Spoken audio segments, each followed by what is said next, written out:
ગામમાં પૂર પીડિતોની મુલાકાત લેવા ગયેલ કાઉન્સિલરે શાંતિથી વાત કરવાની જગ્યાએ કેવું જવાબ આપ્યો, આવો જોઈએ।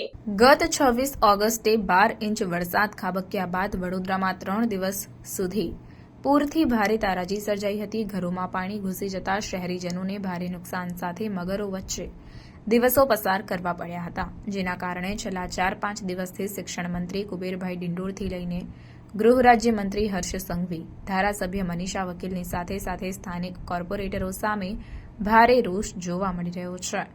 ત્યારે વોર્ડ નંબર 12ના ભાજપના મહિલા કાઉન્સિલર ટ્વિંકલ ત્રિવેદી બોટમાં બેસીને બિલ ગામમાં ગયા હતા, જ્યાં પૂર પીડિતોએ તેમની સમસ્યા અંગે રજૂઆત કરી હતી, પરંતુ કોર્પોરેટરોએ શાંતિથી વાત સાંભળવાને બદલે કહ્યું હતું કે અહીં કંઈ જોયા વગર જ મકાન લઈ લીધા। ત્યારે પીડિતોએ કાઉન્સિલરને રોકડું પરખાવતા જણાવ્યું કે તમારી સત્તામાં જ મકાનોને પરવાનગી અપાઈ છે અને 2018થી વેરો ભરીએ છીએ। પહેલા લોકોને નજીક જતા રોકવામાં આવ્યા અને શહેરના છેવાડાના બિલના મઢી વિસ્તારના પૂરના ગોઠણ સુધી પાણી ભરાયા હતા, જ્યાં કાઉન્સિલર ટ્વિંકલ ત્રિવેદી બોટમાં બેસીને પહોંચતા જ રહીશો તેમની તરફ દોડી ગયા હતા। પહેલા તો હાજર રેસ્ક્યુ ટીમના કર્મીઓએ લોકોને કાઉન્સિલરની નજીક જતા પણ રોક્યા હતા અને ત્યારબાદ રજૂઆત કરવાનું જણાવતા તેમની બોટની નજીક જવા દેવામાં આવ્યા હતા।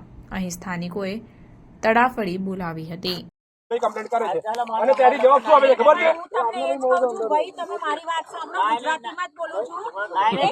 બોરે ભાઈ એક મિનિટ તો બોરે ભાઈ સાંભળીને જાઓ, કશું અમે ઝઘડતા નહીં, ઝઘડતા નથી, આ તો ભાઈ કહીએ છીએ પછી 4 દિવસથી ભોગવીએ છે ને એટલે જ બોલે, નહીં તો કઈ નહીં, બીજું કશું નથી। મારાથી આવું વસ્તુ ના કહેવાય, પણ તોય કહું છું જોયા વગર અમને અહીંયા પરમિશન મળી છે ત્યારે જ આ વસ્તુ થઈ છે। પરમિશન કોઈ આપી? અમે તો આપી નથી। ને તે સમય સત્તામાં તો એમને આપી હતી ને। 2014 અમને ટીપીમાં બતાવ્યું બરાબર છે, અમે એટલે મકાન લીધું કે ટીપીમાં આવી ગયું છે ચલો આ તો ટીપીમાં નથી, પણ 2012 થી રિંગ રોડ તો બનવાનું પરમિશન થઈ ગયેલું છે ને? પેપરમાં અમને બતાવ્યું તો ટીપીમાં નથી તો વેરો કેમ લે? આજે વેરો કેમ લે છે? આજે આ કોર્પોરેશન નથી તો વેરો છે ને લે છે? આજે 18 થી વેરો લે છે। હે એમ નહીં, 2018 થી વેરો લે છે, સુવિધા આપવી પડે। આ બાજુ